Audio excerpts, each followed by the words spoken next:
Ramoji film city के करीब वाक़ अनाजपुर गांव में वाक़ मस्जिद कुतुब शाही की हालत इंतहाई खस्ता हो चुकी है। मौसम बरसात में छत से पानी टपकने से मुसल्लियों को सख्त मुश्किलात पेश आती हैं।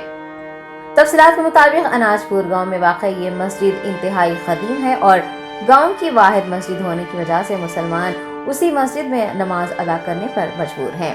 मुकामी अफराद के मुताबिक पिछले 17 सालों से मस्जिद इसी हालत में यानी खस्ता हालत में है। बारिश के मौसम में तो मस्जिद की छत से पानी टपकने लग जाता है और मुसल्लियों को टपकते हुए छत के नीचे नमाज अदा करनी पड़ती है।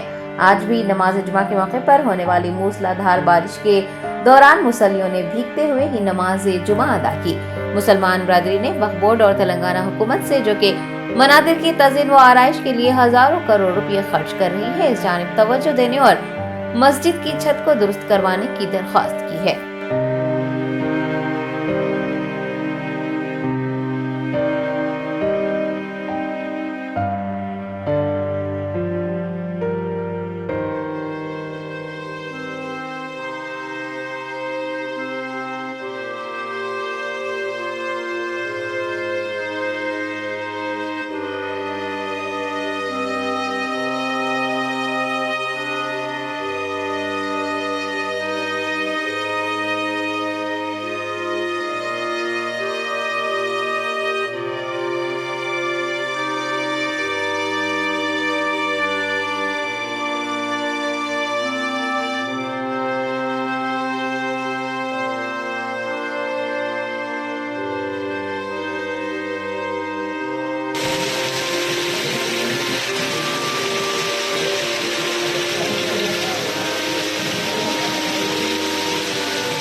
जर्मनटन super speciality hospital, doctor Mir Jawad Jar Khan, senior experienced orthopaedic surgeon, bone fracture, joint replacement, hip replacement और स्पाइन सर्जरी कामयाबी से अंजाम दे रहे हैं। इसके अलावा neuro surgery, cardiology, gynaecology, dental, general medicine, dialysis और फिजियोथेरेपी जैसे शोबाजात में इंतहाई कामयाबी के साथ वाजिबी फीस में इलाज किया जा रहा है। शेयरिंग और प्राइवेट रूम्स, अस्पताल में 24 घंटे MRI, CT scan, 2D digital x ray, ultrasound, operation theatre, ICU और लैब की सहूलत दस्तयाब है। आपकी उम्मीदों के ऐन मुताबिक Germanten super speciality hospital, pillar number 150, Attapur, Hyderabad.